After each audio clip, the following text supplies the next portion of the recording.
Hello and welcome to episode number 6 of Upstate Blue Shirts, a New York Rangers podcast. We have the tag team today, the actual two of us.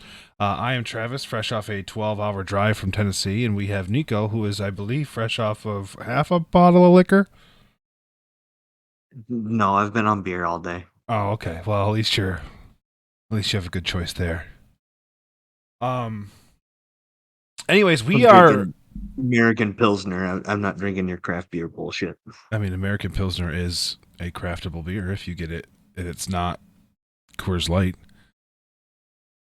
It's not. I'm not that fucking cheap. What do you have, Michelob Ultra? No, who do you take me for? Well, then, what are you drinking? Miller. Come on. You know what? I don't know if I told you, but they invented light beer. Yes, I know that. Yeah, they are. Believe it or not. They created the enzyme that allows that to happen. I learned that. Anyways, I thoroughly enjoy it. Hockey is what we're here for, not fermentation science. So, the boys are welcome to Upstate Blue Shirts. This is going to be episode 6. I said that to start. I don't care. I'm saying it again. So, but anyways, on the topic of hockey, I know that when we left off, we were particularly worried about the Thanksgiving stretch of hockey, and clearly we had nothing to fucking worry about because the boys are still buzzing. Not a goddamn thing. Best team in the league. Johnny Quick is a Vezina candidate as a backup, 6-0-1 with a 1.94. 6 and a 930 save percentage. Yeah. I mean, it's just ridiculous. He starts off Thanksgiving. He starts off Thanksgiving week by shutting down Sid the Kid and Gino in what I can only describe as Macario's worst nightmare. A 1-0 fucking snoozer of a game. Yeah, but there was it gave me, I don't want to say the word hope because I get very scared with that word, but it gave me affirmations that I am correct in assuming that the Rangers can win in a number of ways. They don't have to just play Ranger hockey like they used to. Oh, 100%. So they were in what I would call a slog, one of those fucking grimy games where nothing's fucking happening, and they just sat the defense down, relied on Johnny to get it done, and came out of that shithole in Pittsburgh with a dub. In that game, Johnny Quick records his 60th shutout of his career, becoming the most by an American-born goaltender. Congrats to him. Fucking tri-state area born and raised, Johnny Quick, lifelong Ranger fan. Johnny Quick. Also, the goal for this game is scored by probably the most unlikely candidate. Yeah, Alexis Lafreniere, who historically is on a backhander. Yeah, historically is a fucking no-show, and this year it's like I don't know if Lav has him playing in a way that is conducive to his success, or if he just finally kind of the light bulb went off. But the dude's buzzing. He's buzzing right now. That's his 8th goal of the year. I think he has 20 points on the season.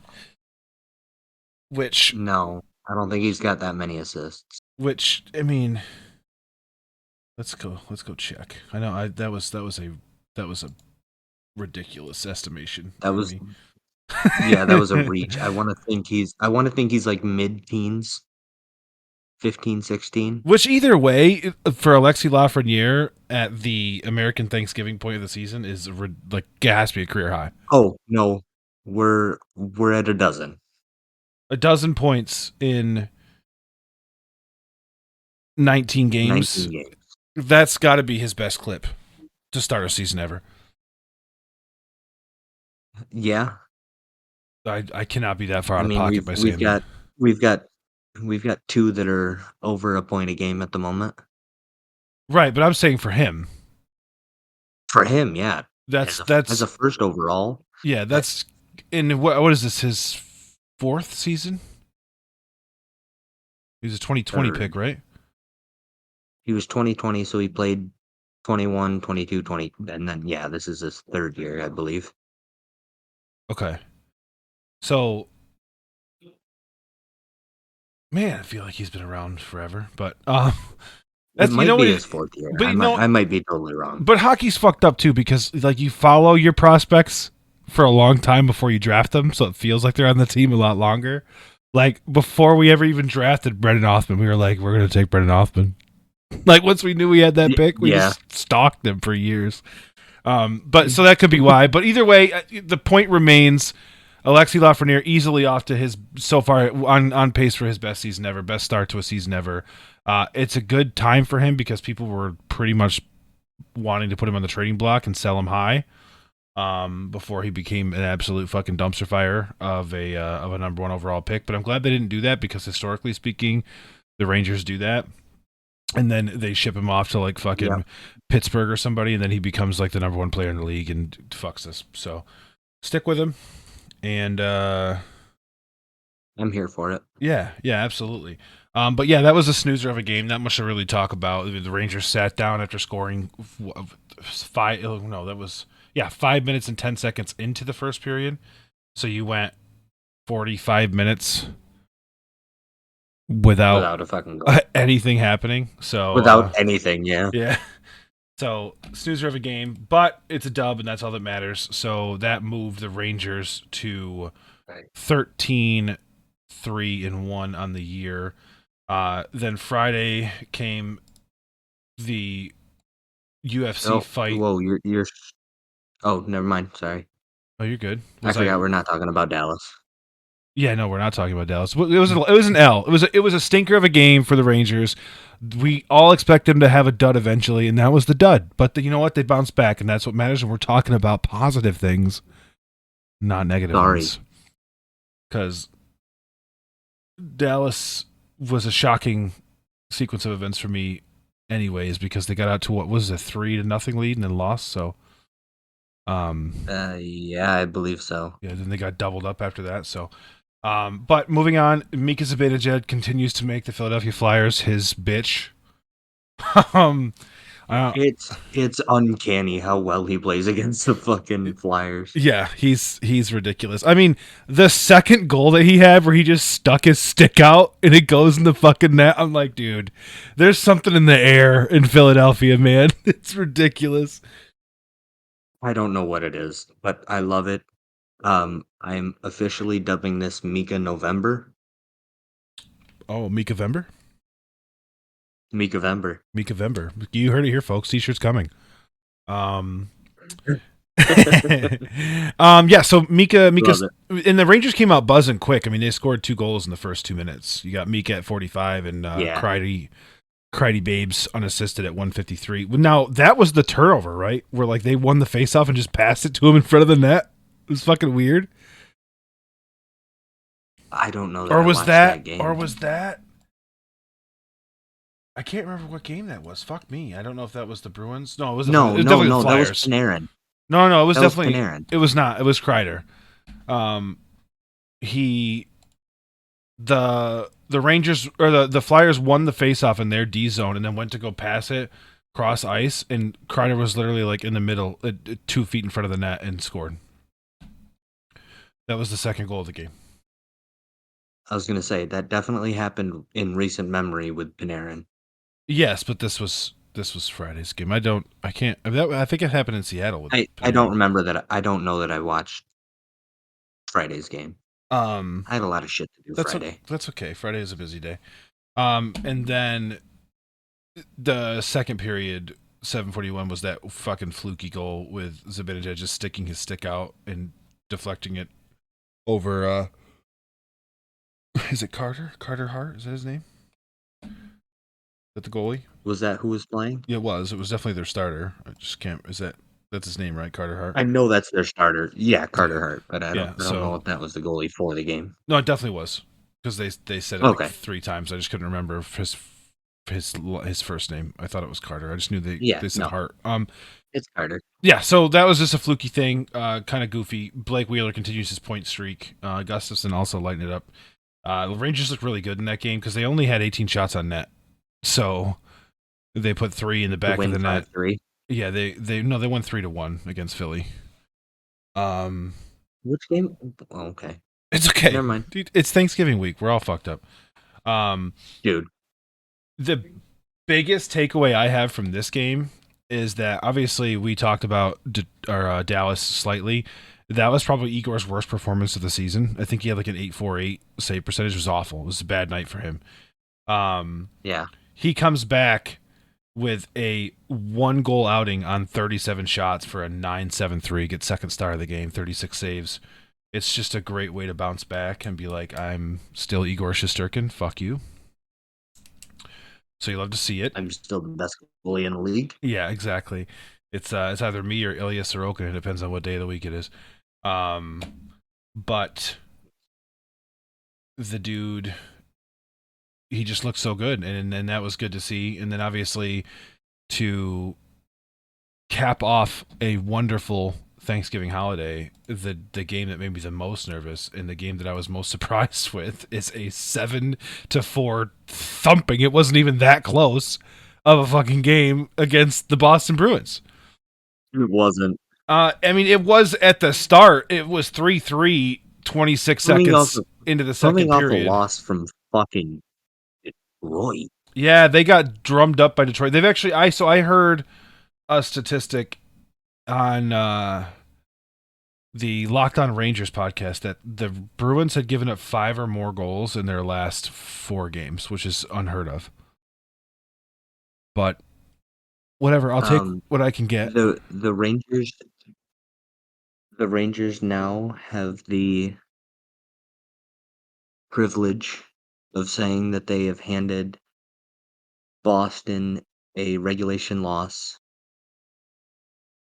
in congruence with Detroit. Detroit is the only other team to beat the Boston Bruins this year. Yes, because they've handed them 2 losses, right? Right, yeah. Yeah.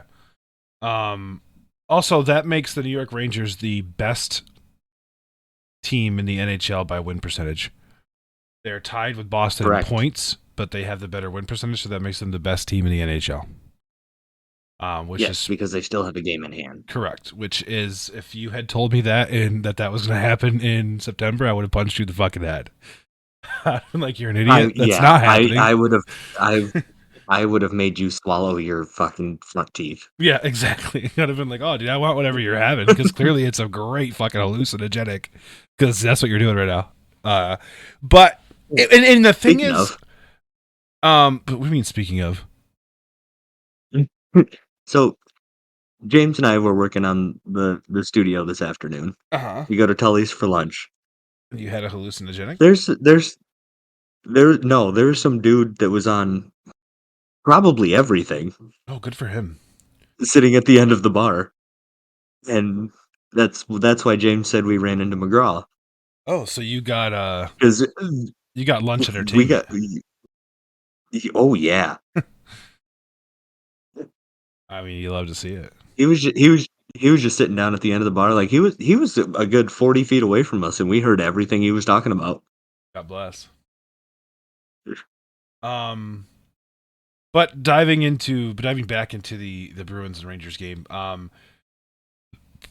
not only on the scoreboard was it a thumping, but if you break down the metrics, it was a fucking thumping.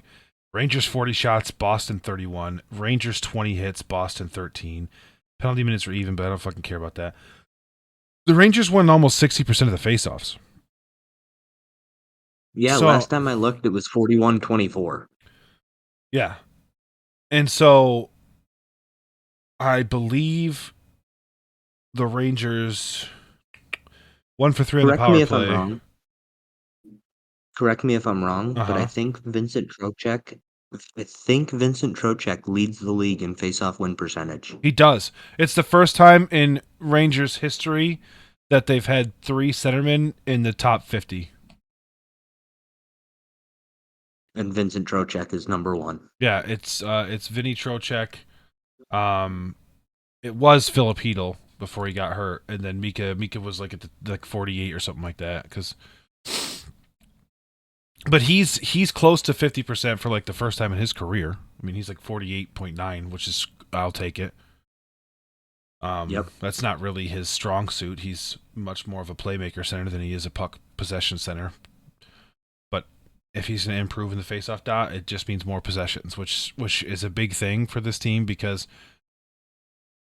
like we've talked about prior, historically they were like a one and done team, and every time that they seem to get an offensive zone faceoff, they never even got the one because they lose the fucking faceoff, and now they just get those chance after chance after chance. Also, there was did you watch the Boston game? Yes. So you saw? Oh yeah, you were texting. Watching it while. Yes, I was laying in bed watching it while watching Michigan Ohio State. So Jimmy Vesey's goal. I'm becoming a good podcaster. I'm becoming a good podcaster. Yes, you are. I'm so impressed with that actually. But Jimmy Vesey's goal was crazy because they had, I think it was 50 seconds of a delayed penalty to score that goal. Because he got high sticked. Yes. And then it was going to be going to be a 4-minute high stick because he was bleeding. But they scored the goal, so they got the 2-minute power play. But it was 50 seconds of 6-on-5 possession, and they scored. That's fucking insanity. That's insane for a delayed penalty. That poor referee's arm was probably so sore. Yeah, because he has to hold it up the whole time. Yeah. Just skating around, holding it up. I mean, at some point, you got to put a second hand up there. You got to hold the one hand up. I don't know, man. And they got to skate. And I mean, I can skate, but I don't know about. I would definitely get tired. Yeah, I can skate. I can buzz around. I can buzz around the ice a few times, but that goal was the beginning of the end for the Bruins because that led to sure. That led to 3 straight fucking alarms for the boys. 3 straight goal songs. Charlie Coyle does a fucking garbage time, whatever, and then Artemi Panarin was like, "LOL, dude." All right, and then puts. You thought you were gonna only lose by 3? Yeah, only lose by 2. Puts the game on ice with 12 minutes left in the third period, and then the Rangers just sat down in the D end and just said, "Go back to Boston, you fucking losers." And also, the Boston Whites are so boring. Historically I like the Boston jersey, but their road jerseys are so fucking boring. Is it just me, or did they seem more white? Well, I know that they're doing the Centennial like style stuff. Then I think that's what it was. Yeah, because they seemed more white than they usually were. Yeah, they looked excessively boring. If I remember right, they at least had the black shoulders. Yeah, and they also they flipped the color of the B. So the B historically is a yellow B, yellow outside, black spokes, and they flipped it. And so that throws you off too. And it used to be colors up on the shoulders, and now they just do the 2 stripes in the arms and the stripe in the bottom, and it gives you the whole upper third of the jersey is just white with nothing on it. Yeah, it's very boring. It's lackluster to say the least. Correct. But either way, through the holiday, the boys are fucking absolutely buzzing. Let me just pull up the standings real quick just so I can give you the fucking statistics. There you go. Yeah. Good job. I felt myself stuttering on it, and I was like, I'm just gonna go with it and just fucking make it ridiculous. And you're the one who's not sober. I almost actually called you while I was in Tennessee. I went to Gatlinburg, and there was like this like eclectic. You know how like fucking southern flea markets are. There's always like an eclectic sports collector. Yeah. He had this metallic magnetic board. And it was for real-time standings tracking. Each team had a magnet, and they were put in their respective divisions, and you could move them up and down and put them where they wanted. I was like, dude, that'd be so sick for like the pod, but I didn't grab it. Hell yeah! I should have grabbed it. Dude, what do you think? Live NHL standings in the background. Hell yeah! But Also, sorry to be the bearer of bad news. James did not buy that signed poster. What sign poster? The one he sent us the other day. I forgot about it. His Big Show one. Oh, that you fucking piece of shit. He's dead to me. It's okay. He's my bitch for the next 3 weeks. So, yes, sir. But so the Rangers in the division are a 7-point lead with a game in hand on the Carolina Hurricanes, which is ridiculous. The 2 on Philly. So Washington has 2 in hand, but even with 2 wins, they're still 5 points behind us. Honestly, the most egregious thing is that the Rangers are so far ahead of the division that the Carolina Hurricanes are only 1 point further ahead of last place in the division than they are behind the Rangers. They have an 8-point lead on the Columbus Blue Jackets, and they have a 7-point deficit to the Rangers.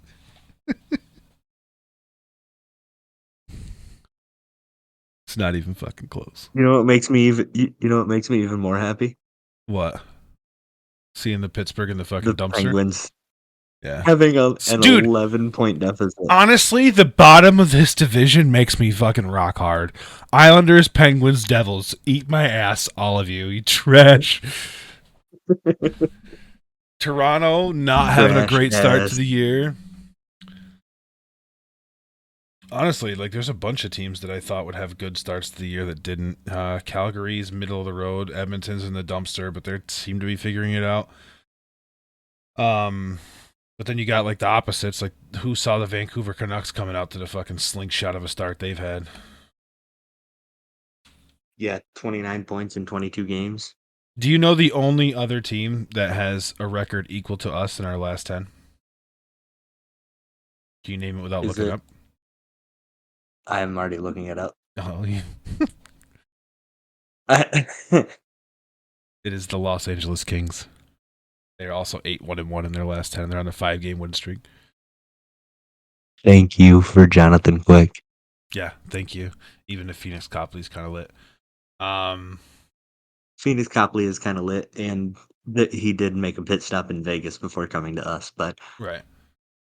But even then, they got the same amount of games played as us, but they're 13-3-3, 2-point deficit, and Jesus, they're 9-0-0 on the road. That's ridiculous. 4-3-3 at home. That's insane. Buckle it. Buckle it up. 4-3-3 at home is unacceptable. The fact that the Rangers are 9-2 and the Rangers have more wins away than they have home games played. Yeah, but that's honestly because of that Western road trip going 5-0 on that. That's the reason why. That's the case. That was huge. That's the earliest they've ever gone on a West Coast road trip. It was crazy. It felt weird. But we'll dive into what they have coming up this week. They've got Buffalo. Yep. And then Buffalo the night this podcast drops, and then they finish the month in Detroit. Which is Foxy comes back. He's been on the ice, right? He has been skating, yes, but I hadn't heard when he was coming back. I know that he's eligible to return the 29th. I know we talked about this, but if they, with the fact that they're still fucking dominating, if they let him take his time, I'm cool with that. After we get Detroit, Absolutely. after we get done with Detroit on Wednesday, we literally have Nashville, San Jose, Ottawa, Washington, and then like all back to back like that. Those are all dumpster teams. Like whatever, we'll get that taken care of, and then you could have him ready for when the Kings come to town on December 10th, and I'd be more than happy with that. Give him an extra 2 weeks to chill, because then the middle of December is kind of a gauntlet. You got Kings, Leafs, Ducks, Bruins, Leafs. So we'll see. And they play Edmonton. Oilers. Yeah, but Oilers a high offense team. Yeah, and that's why I'm not particularly worried about Edmonton, because the Rangers have been a shutdown defense this year. The performance in Boston. They're up Or 6-2 on Anaheim right now. yeah, well, it's Anaheim. Like the Ducks are good, but they're better than expected. But they're another one that has like I think their goalie's a rookie, right? Ekris or whatever his name is. What? No. Am I tripping? Am I stupid? I think you might be. Did I make that up? Because their goalie's John Gibson. I thought I got a rookie card that was something Ek something. Let's see. Their Oh nope, it's Lucas Dostal. Lucas Dostal is the Ek something. Yeah, you know what? It was a K, and I was there, so I don't want to hear about it. Yep, nailed it. Lucas Dostal's 5.30 with a 3.78, 8.93 save percentage, not great. And yeah, John Gibson is John Gibson. Hold on, I'll tell you, I've got him on my team. Even worse. Well, even better and even worse. It's weird. He's 4.80, 2.64, yeah, he's better. 9.14. But he's got better numbers, but he's shit. Oh, like wins and losses. Yeah, he's coming to shut down the rest of this game. But imagine now, this is one of those things where it's like so funny. The dude, so if you take away his record, dude has a 2.64 goals against and a 9.14 save percentage. Now imagine what Edmonton's record is if they have a goalie like that. That's a middle of the road goalie. That's like your average NHL goalie. It's 14th and 15th in both, respectively. The fucking Edmonton Oilers are probably a 12-win team if they have that average of a goalie. Yeah. Stuart Skinner, Jack Campbell. Poopy in the butt. Yeah. But yeah, I have a Lucas Dostal. That just reminded me of fucking Family Guy. Yeah, Weedy in the butt. Pow! Weedy in the butt. Yeah, so that's what's upcoming. Honestly, dude, I keep looking for things to critique. I guess if I really had to critique something, it would probably be just shot selection. I mean, the Rangers have a tendency, especially when the game gets tight, to be pass first, and sometimes I wish they'd just fucking fling it, and get the dirty goals. But other than that, man, I mean, they've got a presence in front of the net. I mean, Kreider. What? Kreider lives in the blue bank. He does. Yeah, absolutely. I mean, out of his, oh my God, Justin Tucker actually missed a kick. No, but what I was going to say is that you and I have been screaming at this team to be a shoot first, pass second team. Right. At least for the last 2-3 years. Correct.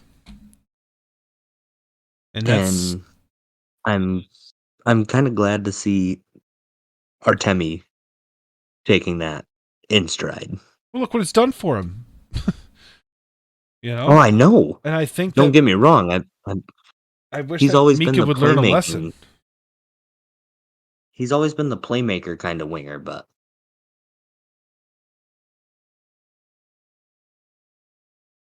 I'm glad to see.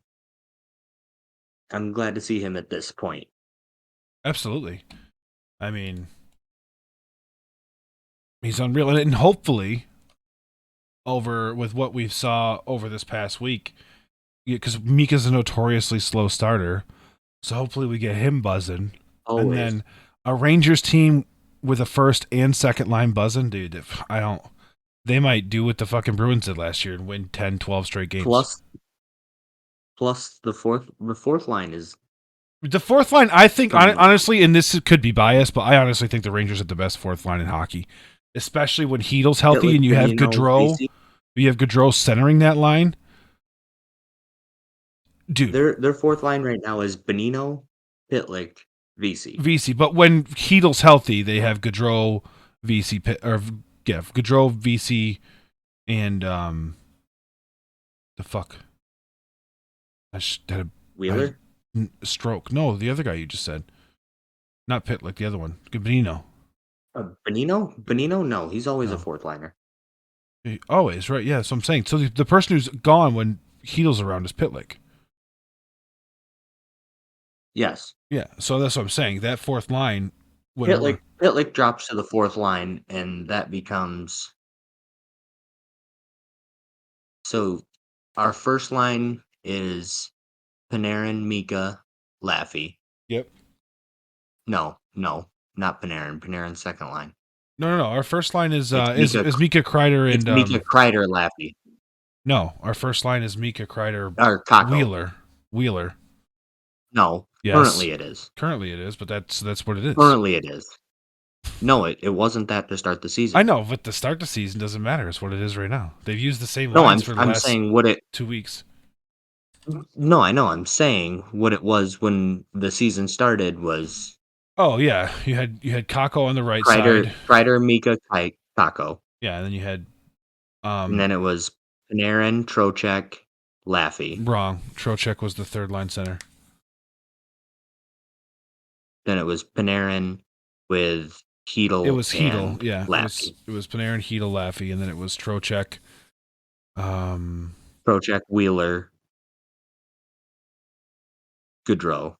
No, Goudreau was the Or fourth line center. does he center the fourth line? Yeah, I'm trying to think of who the third line left was, or winger, the other winger. Then it was Wheeler. It was Wheeler, yeah, because him and Kako flipped. Yeah. And then your fourth line was Gaudreau, VC, Bonino. In that, quite frankly, depth-wise, I mean, find a roster that's deeper than that. I mean, maybe Boston, but maybe. I consistently tell people that I think the Rangers' fourth line can out-battle any fourth line in the league. They'll certainly outfight you. I mean, Jimmy Vesey will fucking out-battle anybody in the league in the fourth line. Are you kidding me? Jimmy Vesey's a dog. I'm so glad they went back and got him. Yeah, absolutely. He's a fucking steal. I think he's a league minimum 825. And dude, the Rangers are getting so much value this year. Gustafson, league minimum, veteran minimum. Wheeler, veteran minimum. VC, league minimum. They're all performing way above their fucking contracts. Pitlick, minimum, league minimum. Bonino, league minimum. Yeah, and these dudes are fucking having, I wouldn't say like banner years, but they're having productive years for what they're getting paid. And dude, honestly, Drew, in the offseason, I bitch, but I think Drury hit home runs. I mean, he just got fucking plug and play dudes who are out there just doing I cannot picture. He got role players. Yeah, exactly. He got role players. And I'm so thankful because I can't even imagine what this team would have done without Adam Fox if we didn't have Gustafson. He's not Fox, but he's fit that role so well. The power play hasn't taken a huge dip. Overall, that pairing with Lindgren is still just as productive as it always has been. And you wouldn't know that we lost a Norris Trophy winner. You can't look at the team and say, "Oh, they lost a Norris Trophy winner." And that we should be so thankful for that. You can't look at a 15-3-1 New York Rangers team and say they're playing without Adam Fox. Yeah, they've been playing without Adam Fox for a month. Right. They've been playing without two of their best players for a month because Hedel's been out the same amount of time. They went down the same day. Yeah. I mean, kudos to fucking Drury. I talk a lot of shit, but he's got a roster. Yeah. Dude.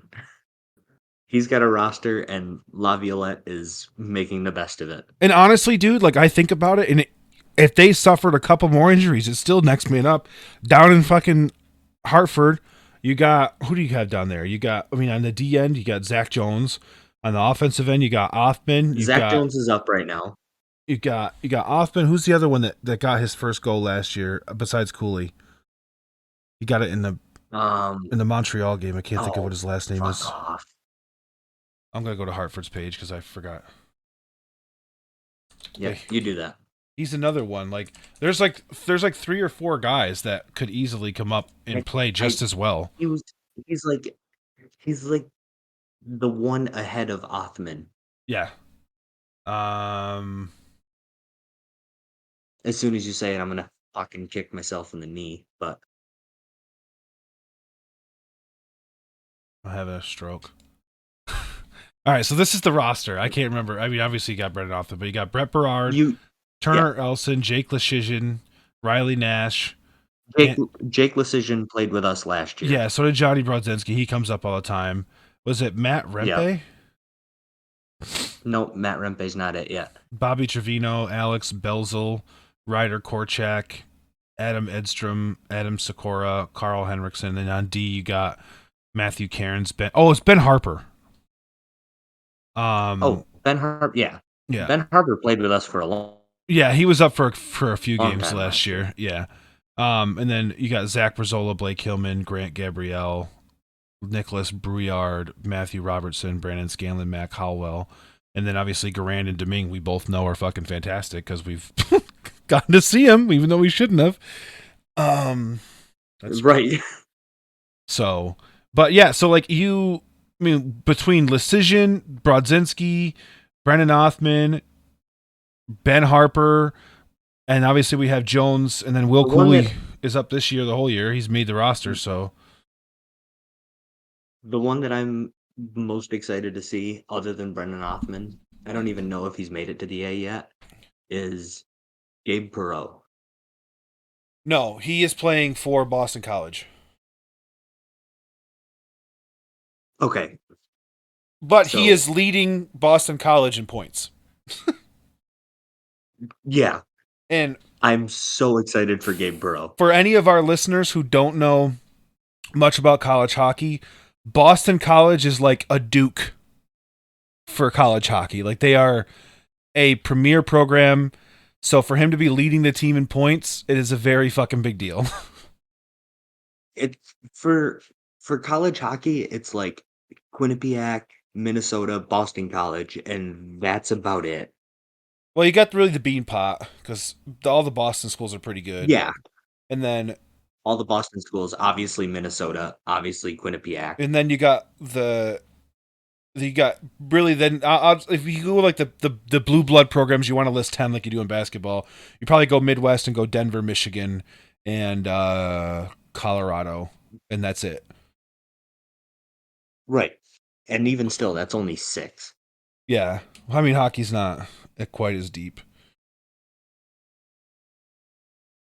because I mean yeah, no, that's it. That's really it. They get the four Boston schools, but they rotate. Like if one's good, one's down. Boston University, Boston College, Hartford, and what the fuck is the other one? Not Hartford, Harvard, and then no Northeastern, and then you've got uh Quinnipiac. Are they in Jersey?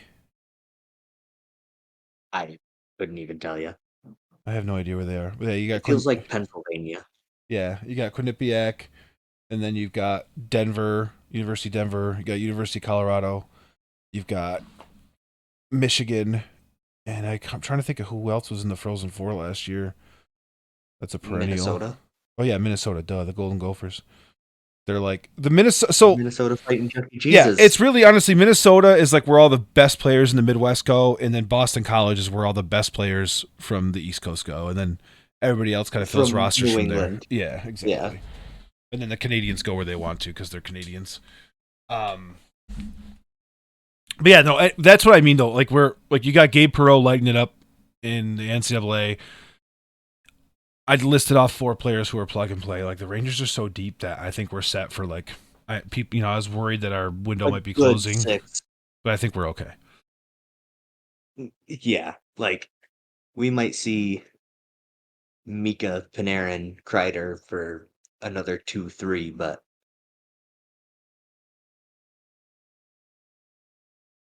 to have all these guys just tearing it up in the A and in college and Yeah.